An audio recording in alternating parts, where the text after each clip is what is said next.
ಶ್ರೀಮಾತ್ರೇ ನಮಃ ಗುರುಭ್ಯೋ ನಮಃ ಹರಿ ಓಂ. ಜೀವನ ರಹಸ್ಯ ಅರಿವೇ ಗುರು ಚಾನಲ್ಗೆ ತಮ್ಮೆಲ್ಲರಿಗೂ ಆತ್ಮೀಯ ಸ್ವಾಗತ. ಮಂಗಳ ಗೌರಿ ವ್ರತ ಮಾಡುವವರು, ಮದುವೆ ಆದ ಸುಮಂಗಳಿಯರು ಮದುವೆ ಆದಮೇಲೆ 5 ವರ್ಷ 3 ವರ್ಷ 1 ವರ್ಷ ಮಾಡ್ತಾರೆ. ಕಂಪಲ್ಸರಿ 5 ವರ್ಷ ಮಾಡಬೇಕು, ಮುತ್ತೈದೆ ಭಾಗ್ಯ ಬೇಕು ಅಂತಂದರೆ ಅಂತ. ಆದರೆ ಮಂಗಳಗೌರಿ 1ನೇ ವರ್ಷದಿಂದನೇ ಅವಳು ಅತ್ತೆ ಮನೆಯಲ್ಲೇ ಮಾಡಬೇಕು. ಮೊದಲನೇ ತಾಂಬೂಲ ತಾಯಿಗೆ ಕೊಡಬೇಕು ಅನ್ನೋದು ಮುಖ್ಯವಾದ ಸಂಪ್ರದಾಯ. ಆದರೆ ಈ ಮಂಗಳಗೌರಿ ಯಾರು? ಅವಳಿಗೆ ಕೆಂಪು ವಸ್ತ್ರನೇ ಯಾಕೆ?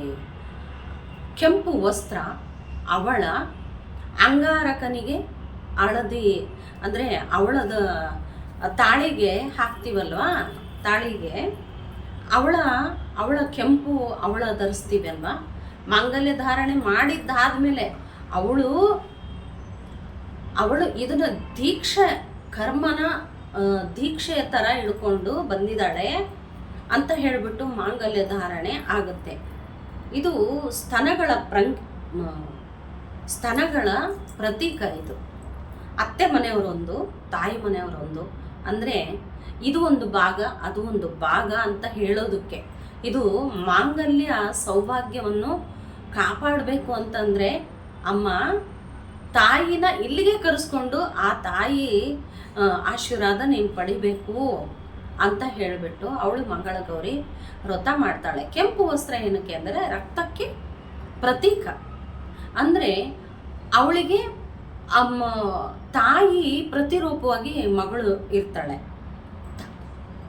ತಾಯಿ ಗುಣ, ತಾಯಿ ಸ್ವರೂಪನೇ ಇರುತ್ತೆ ಅವಳಿಗೆ. ಅವಳು ಅಲ್ಲಿ ತಾಯಿ ಮನೆಯಲ್ಲಿ ಗೊತ್ತಿಲ್ಲದೆ ಮಾಡಿರೋ ಕರ್ಮಗಳನ್ನ ಕಳೆದು ಅವ್ರ ಮನೆಗೆ ಗೌರವ ತಂದಿಡ್ತಾಳೆ.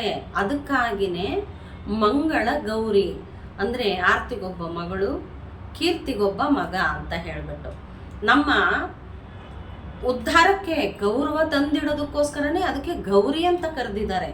ಮನೆ ಮಗಳು ಬೇರೆ ಯಾರು ಅಲ್ಲ, ಮಂಗಳವಾರಕ್ಕೆ ಅಧಿಪತಿ ಕುಜ, ಅಂಗಾರಕ. ಅವನು ಭೂಮಿಪುತ್ರ ಅಂದರೆ ತಾಯಿ ಮಗಳು ಅಂತ, ತಾಯಿ ಸ್ವರೂಪ ಹೊತ್ತಿ ಇರ್ತಾಳೆ ಅಂತ.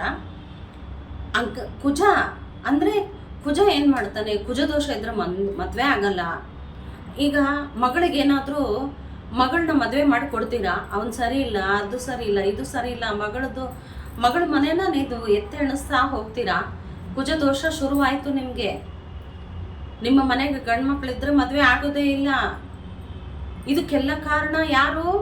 ಮಗಳನ್ನ ನೀವು ಮನೆಗೆ ಕೊಟ್ಟಾದ ಮೇಲೆ ಅವರ ಗೌರವ, ಘನತೆ, ಗೌರವ ಮಗಳು ಒಂದೇ ಅಲ್ಲ ಕಾಪಾಡಬೇಕಾಗಿರೋದು, ನಿಮ್ಮ ಮನೆಗೂ ಅದು ಕರ್ತವ್ಯ ಅಡಗಿರುತ್ತೆ. ಅದಕ್ಕಾಗಿ ನೀವೆಲ್ಲ ಕುಟುಂಬದವರೆಲ್ಲ ಸೇರಿ ಗೌರವಾರ್ಥವಾಗಿ ಅವರಿಗೆ ಹಸ್ತಗತವಾಗಿ ಮಾಡೋದು ಮಂಗಳಗೌರಿನ. ಅಂದರೆ ಮಗಳನ್ನ ನೀವು ಮದುವೆ ಮಾಡಿಕೊಡುವಾಗ ಇಷ್ಟು ನೀವು ಪಾಲಿಸದೆ ಹೋದರೆ ಏನಾಗುತ್ತೆ? ಈ ಕಡೆ ಸೊಸೆಗೂ ತೊಂದರೆ ಆಗುತ್ತೆ, ನಿಮ್ಮನೆಗೂ ಸೊಸೆಗೆ ತೊಂದರೆ ಆಗುತ್ತೆ. ತಾಯಿ ಮನೆಯಲ್ಲಿ, ಅತ್ತೆ ಮನೆಯಲ್ಲಿ ಈ ಸೊಸೆಗೆ ತೊಂದರೆ ಕೊಟ್ಟರೆ ಆ ಮಗಳು ಅವ್ರ ಮನೆ ಮಗಳಿರ್ತಾಳಲ್ಲ, ಅವಳ ಮಗಳಿಗೂ ತೊಂದರೆ ಆಗುತ್ತೆ. ಈ ಮಂಗಳಗೌರಿ ವ್ರತ ಮಾಡೋರು ಪ್ರತ್ಯೇಕವಾಗಿ ತಾಯಿಗೆ ತುಂಬ ಪ್ರಾಮುಖ್ಯತೆ ಕೊಡೋದು. ರೋಗಕಾರಕ, ಆಕ್ಸಿಡೆಂಟ್ ಕಾರಕ, ಆಪ್ರೇಷನ್ ಕಾರಕ. ಇವಳನ್ನ ತೊರಿಬೇಕು ಅಂದ್ಕೊಂಡ್ರೆ ನಿಮ್ಗೆ ಆಪ್ರೇಷನ್ ಆಗುತ್ತೆ. ಮನೆ ಹೆಣ್ಣು ಮಕ್ಕಳನ್ನ ಅಕಸ್ಮಾತ್ ಕಂಪಲ್ಸರಿ ಯಾವುದೋ ಕಾರಣಾಂತರವಾಗಿ ನೀವು ಬಿಡುಗಡೆ ಮಾಡ್ಕೊತೀರಾ. ನೆಕ್ಸ್ಟ್ ಹುಟ್ಟ ಮಗುಗೆ ಆ ಮುಸ್ಲಿಮ್ಸ್ ಅವ್ರು ಮುಂಚಿ ಮಾಡ್ತಾರಲ್ಲ, ಆ ರೀತಿ ಆ ಸ್ಕಿನ್ನನ್ನು ಕಟ್ ಮಾಡಿಸ್ಕೋಬೇಕಾಗುತ್ತೆ. ಅಂದರೆ ಏನೋ ಕಾರಣಾಂತರವಾಗಿ ಬಿಟ್ಟಿದ್ರೆ ಈ ರೀತಿ ಆಗುತ್ತೆ. ನೀವು ಪರೀಕ್ಷೆ ಮಾಡಿ ನೋಡ್ಕೊಳ್ಳಿ. ಈ ಮಂಗಳಗೌರಿ ವ್ರತಕ್ಕೆ ತುಂಬ ಪ್ರಾಮುಖ್ಯತೆ ಇದೆ. ಈ ಶ್ರಾವಣ ಮಾಸದಲ್ಲಿ ಆಕೆ ನಾಗರ ಪಂಚಮಿ ಮಾಡ್ತಾಳೆ, ರಾಖಿ ಹಬ್ಬ ಎಲ್ಲ ಅಣ್ಣ ತಂಗಿಗೆ ಸಂಬಂಧಪಟ್ಟಿದ್ದೇ ಬರುತ್ತೆ. ಶುಕ್ರವಾರ ಬಂದು ಮಹಾಲಕ್ಷ್ಮಿ, ಅದು ಪೌರ್ಣಮಿ ದಿವಸ. ಪೌರ್ಣಮಿ ಅಂತಂದರೆ ಎಲ್ಲ ಸಿದ್ಧತೆ ಆಗಿರೋ ಒಂದು ಹೆಣ್ಣನ್ನ ನಿಮಗೆ ಮದುವೆ ಮಾಡಿ ಕೊಡ್ತಾರಲ್ಲ, ಅವಳು ಏನು ಗೊತ್ತಾ, ಅವಳೇನು ಕೇಳಲ್ಲ, ಸುಖ ಕೊಡೋದೊಂದೇ ಅವಳದು. ಯಾಕಂದರೆ ತಯಾರಾಗಿ ಎಲ್ಲ ಸಿದ್ಧತೆ ಮಾಡಿ ಅವಳನ್ನ ವಯಸ್ಸಿಗೆ ಬಂದಾದಮೇಲೆ ಸೇವೆ ಮಾಡೋದಕ್ಕಾಗಿ ನಿಮ್ಮ ಮನೆಗೆ ಕಳಿಸ್ತಾಳಾಗ್ಲಿಕ್ಕೆ. ಆ ಪೌರ್ಣಮಿಲಿದ್ದ ಅವಳು ನಿಮಗೆ ನೋಡಿ ರಕ್ಷಣೆ ರಕ್ಷಾಬಂಧನ ಅವಾಗೆ ಬರೋದು. ಹುಣ್ಣಿಮೆ ದಿವಸ, ಹುಣ್ಣಿಮೆಗಿಂತ ಮುಂಚೆ ಬರೋಂಥದ್ದು ವರಮಹಾಲಕ್ಷ್ಮಿ. ವರಮಹಾಲಕ್ಷ್ಮಿ ವರ ಕೊಡ್ತಾಳೆ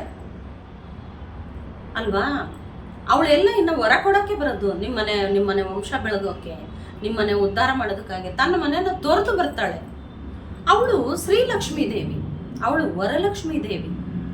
ಅವಳು ನಿಮ್ಮ ಮನೆಗೆ ಮಾತ್ರ ಅಲ್ಲ, ಜಗತ್ತಿಗೂ ವರಮಹಾಲಕ್ಷ್ಮಿ ಅವಳು. ಆದರೆ ವರಮಹಾಲಕ್ಷ್ಮಿ ಮಾಡೋರು ಒಂದೇ ಒಂದು ತಪ್ಪು ಮಾಡ್ತಾರೆ, ಒಬ್ಬಳೇ ಲಕ್ಷ್ಮಿನ ಕುಂದ್ರಿಸಬಾರ್ದು. ನಾರಾಯಣನ ಜೊತೆಗೆ ಸೇರಿಸಿ ಕುಂದ್ರಿಸಿದಾಗ ಅದು ನಿಮಗೆ ಶುಭವನ್ನು ಉಂಟು ಮಾಡುತ್ತೆ. ಒಬ್ಬಳೇ ಕೂತ್ಕೊಂಡು ಒಬ್ಬಳೇ ಆಗ್ಬಿಟ್ಲು. ಲೋಕದಲ್ಲಿ ಕೊರೋನಾ ಬಂದ್ಬಿಟ್ಟು ಒಬ್ಬ ಲಕ್ಷ್ಮಿನೇ ಆಗೋಗ್ಬಿಟ್ಲು, ಒಂಟಿ ಲಕ್ಷ್ಮಿ ಆಗೋಗ್ಬಿಟ್ಲು. ಯಾವಾಗಲೂ ಇವಳಿಗೆ ವರ ಆಗೋಯ್ತು. ಅವಳು ನಾರಾಯಣನ ಜೊತೆಗೆ ಸೇರಿಸ್ಕೊಂಡು ಮಾಡಿದ ಮನೆಯಲ್ಲಿ ಸೌಭಾಗ್ಯ. ಅದಕ್ಕೆ ಫಸ್ಟ್ ತಾಂಬೂಲ ಅದು ಗಂಡನಿಗೆ ಕೊಡಬೇಕು. ವರಮಹಾಲಕ್ಷ್ಮಿ ಹಬ್ಬ ಮಾಡಿದವರು ಮಾಡಿ ಕಾಲಿಗೆ ಬಿದ್ದು ಆಶೀರ್ವಾದ ಪಡೆದು ಕಂಕಣ ಅವ್ರ ಕೈಯಲ್ಲೇ ಕಟ್ಟಿಸ್ಕೊಂಡು ಪೂಜೆ ಇಡಬೇಕು. ಆಮೇಲೆ ಅವರಿಂದನೇ ಆಶೀರ್ವಾದ ಪಡಿಬೇಕು. ಆವಾಗ ಎಲ್ಲ ಶುಭಪ್ರದ. ಸರ್ವೇ ಜನ ಸುಖಿನೋ ಭವಂತು, ಸನ್ಮಂಗಳ ಆದಿ ಭವಂತು.